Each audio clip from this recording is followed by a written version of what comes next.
नाजरीन, हिंदुस्तान डेली में आपका खैर मकदम है। ट्रेन में एक बुजुर्ग को मारा गया था।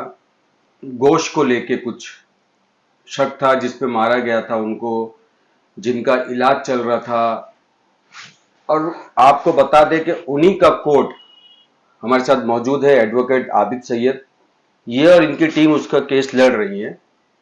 तो बताएंगे सर, कैसा क्या है, क्या टीम चल रही है, क्या मतलब प्रोसीजर है, आरोपियों को बेल मिली कि नहीं मिली, क्या है बताएंगे। पहले तो अस्सलाम वालेकुम, और मैं आपका बहुत शुक्रिया अदा करता हूँ कि आपने मुझे बुलाया और आपने इस मैटर में दिलचस्पी ली कि इस चीज़ को लोगों तक कैसे पहुँचाया जाए। जैसे कि आप जानते हैं कि भाई एक बुजुर्ग सीनियर सिटीजन को किस तरीके से एक ट्रेन में असॉल्ट किया जाता है, हरेस किया जाता है, जस्ट बिकॉज कि वो एक माइनॉरिटी कम्युनिटी से हैं और उन्होंने कुछ सस्पिशियस कैरी किया है। उसके अंदर अगर वो जो लोग थे उनका दावा ये था कि उसके अंदर जो है वो गौ मांस है। अगर वो गौ मांस होता, वैसे तो नहीं था, फिर भी देखो कैसा है कानून है। अगर आपको ऐसा लगता है कि उन्होंने गौ मांस लिया है तो ठीक है, आप उनको लीजिए, पुलिस के पास जाइए, लीगल ट्रेन कार्रवाई ट्रेन में भी तो करिए। पुलिस होती है। जी, लीगल कार्रवाई करना चाहिए था, ना कि उनको हरेस करके उनको मारना, उनको गालियां देना, उनको ट्रेन से फेंक देना, उनको जान से मारने की कोशिश करना।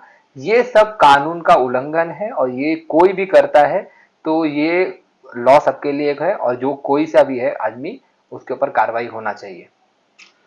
तो ये केस में अभी मतलब आरोपी बाहर है कि अंदर है कि एंटीसिपेट की ले रहे, क्या है। देखिए, जैसे जब ये केस बना था शाहिद भाई, तो उस टाइम पे ऐसा हुआ था कि चाचा की एमएलसी वगैरह जो किए थे वो प्रॉपर वे में हुआ नहीं था। तो एमएलसी वगैरह होने के बाद जो ऑफेंस रजिस्टर किया था जीआरपी ने, वो बेलेबल नेचर्स के थे। तो बेलेबल नेचर्स में जैसे ही 3 एक्यूज को उन्होंने ऑन द स्पॉट अरेस्ट किया था, उनको प्रोड्यूस करके वहाँ से जो मजिस्ट्रेट कोर्ट था उनको बेल रिलीज कर दिया था, बेल आउट कर दिया था। फिर जब वापस से जब हमको पता चला कि इस तरीके की घटना हुई है बट इसके अंदर ऑफेंस जो है नॉन बेलेबल होना चाहिए, बेलेबल इन्होंने रजिस्टर किया है, तब हम खुद पहुंचे, हम चाचा से मिले। चाचा तब एमएलसी वगैरह भी हमने करवाया, हमने उनको 3 हॉस्पिटल तक लेके गए, उनके सारे ट्रीटमेंट कराए। उसके बाद ही साइमल्टेनियसली जब ये चीज़ रिकॉर्ड पे आई और पब्लिक प्रोसिक्यूटर की तरफ से वहाँ पे एक एप्लीकेशन मूव किया गया जिसके अंदर 2 सेक्शन एड ऑन हो गए, जिसमें जो था 311 जो कि डकैती के सेक्शंस हैं और 302 जो बीएनएस का है, उसके अंदर जो रिलीजियस सेंटीमेंट को हर्ट करना है वो ऐड हुआ। और बट उसके अंदर भी और भी ऐड होने चाहिए थे सेक्शन, ऐसा मेरा मानना है जिस हिसाब से मैं प्राइमा फेसी और जो क्लिप में दिख रहा है।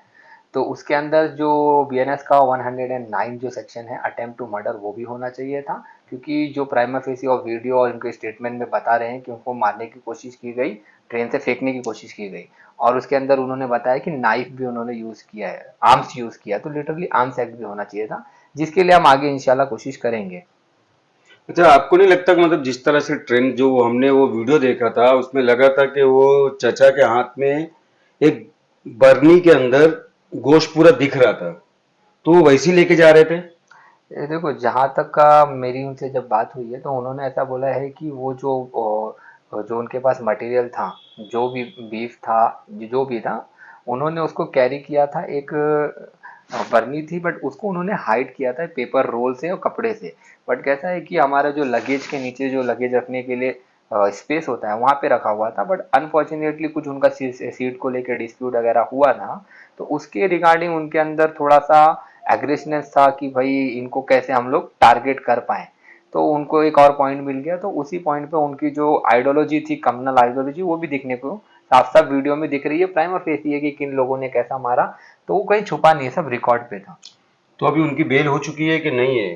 देखो, 3 एक्यूज जो थे उनको तो वहाँ रिलीज करने के बाद सबकी जो उनकी बेल भी कैंसिल हो गई थी। प्रोग्रेस अभी तक का ये हुआ है कि उसके अंदर 5 एक्यूज को उन्होंने आइडेंटिफाई किया है पुलिस ने, जिसमें जो स्टार्टिंग के 3 एक्यूज थे वो एंटीसिपेटरी मूव कर दिए थे सेशंस कोर्ट में, ठीक है। उसके बाद जब पुलिस हलचल में आती है तो एक चौथा आरोपी था जो कि सुरेश यादव, वो अरेस्ट होता है। फिर 5वां एक्यूज जो है देवेंद्र सोनावने, वो अरेस्ट होते हैं। तो वो दोनों का बेल एप्लीकेशन था, और जो स्टार्टिंग में 3 जन की जो एंटी मतलब बेल रिजेक्ट हो गई थी, उन्होंने एंटीसिपेटरी मूव किया था। तो सारे जो बेल एप्लीकेशन वो कल्याण सेशंस कोर्ट में थे। तो हमने अपोज किया, सलीम भाई थे इसके अंदर, एडवोकेट सैफ आलम थे, मैं था, जजील भाई थे, और हम लोग इसके अंदर माशाल्लाह मेहनत कर रहे थे। हम डे वन से कोशिश कर रहे थे कि जितना हम अपना बेस्ट दे सके इसके अंदर दें। तो हमने कोर्ट में यही सबमिशन दिया कि देखिए इसके अंदर जो है सब प्राइमा फेसी वीडियो में दिख रहा है, तो ऐसा कुछ है नहीं जो दिख नहीं रहा है। हाँ, ये छुपा हुआ और कुछ हाँ, नहीं है। कुछ छुपा हुआ नहीं है, बट इसके अंदर हमको ये डाउट है कि इसके अंदर जो विक्टिम है उनका ऐसा कहना है कि 10 से 15 क्यूज और थे उनको असॉल्ट करने में, तो वो आइडेंटिफाई हुए नहीं है। इसके अंदर जो टेस्टिमनी है, मतलब जो विटनेस वगैरह, जो पब्लिक प्रोसिक्यूट जो इन्वेस्टिगेशन ऑफिसर को जिनका स्टेटमेंट वगैरह रिकॉर्ड करना है, वो उनके स्टेटमेंट वगैरह भी रिकॉर्ड हुए नहीं है। इन्वेस्टिगेशन इनिशियल स्टेज पे है। अगर ये बेल आउट होते हैं तो टेम्परिंग और हैम्परिंग के चांसेस है। उसी चीज को हमने सबमिशन दिया और कोर्ट ने उसको कंसीडर किया और मेरिट पे हमको उनका जो बेल था वो रिजेक्ट हो गया। अच्छा, जैसे कि इनमें से कोई एक पुलिस वाला भी बनने वाला था। हाँ, वो जो चौथे आरोपी हैं सुरेश यादव, उनके फादर एक कांस्टेबल हैं, उन्होंने भी एक एग्जाम दिया था पुलिस के कांस्टेबल के लिए, जिसकी वो प्रिपरेशन के लिए यहाँ पे आए थे। मतलब नहीं लगता है कि एक पुलिस विभाग में जा रहा है, पुलिस महकमे में जा रहा है, और इस तरह के वो लोग का नजरिया है, तो ये आगे अपनी ड्यूटी पे क्या अंजाम देते थे? देखो इस तरीके का कम्युनल माइंडसेट लेके तो पब्लिक सर्वेंट, आप पब्लिक को रिप्रेजेंट कर ही नहीं सकते हो अगर आपको पब्लिक सेक्टर में काम करना है। क्योंकि जो पुलिस का जो सेक्टर होता है, आप पब्लिक सर्वेंट होते हो और आप इस तरीके की अगर आइडियोलॉजी लेके चलोगे तो आप किस ग्राउंड पे काम करोगे। तो वो अगर ऐसे लोग इस चीज़ के लिए अटेम्प्ट करते हैं तो बहुत दुर्भाग्य है। और मुझे लगता है कि उनके फादर को भी सोचना चाहिए कि क्या कमी रह गई थी जो उनके बेटे ने इस तरीके के रास्ता अपनाया। जैसे कि बुजुर्ग के साथ हादसा हुआ था, हादसा होने के बाद कुछ दिन तक तो बहुत सुर्खियों में रहा और साइन में एडमिट हुए, उनसे बहुत सारे पॉलिटिशियन नेता लोग मिलने गए। उसके बाद अब ये लग रहा है कि मामला ठंडे बस्ते में जा रहा है। देखिए कैसा है कि आपको भी पता है, जब स्टार्टिंग में कोई चीज़ होती है तो स्पार्क होता है उसके अंदर, तो लोग उसके अंदर कुछ ज़्यादा ही अपना अटेंशन देते हैं। तो उस तरीके का अटेंशन देखने मिला, सोशल मीडिया पे वायरल हो रहा था वीडियोस, अच्छा खासा लोग का अटेंशन था, पर धीरे धीरे लोगों की जो अटेंशन है वो डाइवर्ट होते जाते हैं। तो लोग अभी उस चीज़ से आगे बढ़ चुके हैं, और भी कोई इंसिडेंट है लोगों का वहाँ पे फोकस होगा। बट कंटिन्यूअसली हम लोग इस चीज़ को फोकस कर रहे हैं, हम इस पे काम भी कर रहे हैं।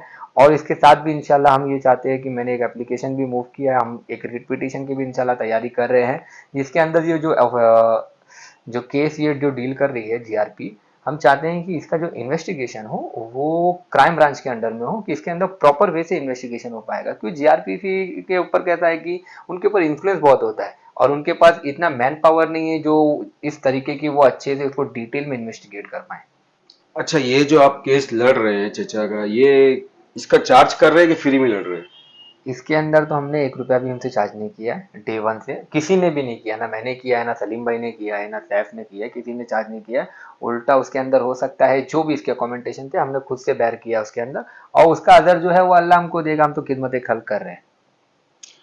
तो ये हमारे साथ थे एडवोकेट आबिद सैयद, जो कि ट्रेन वाले चचा के मामले में अदालत में लड़ाई लड़ रहे हैं। इसी तरह से खबर देखने के लिए डेली हिंदुस्तान को सब्सक्राइब करें, लाइक करें और शेयर करें। मैं शाहिद शौक।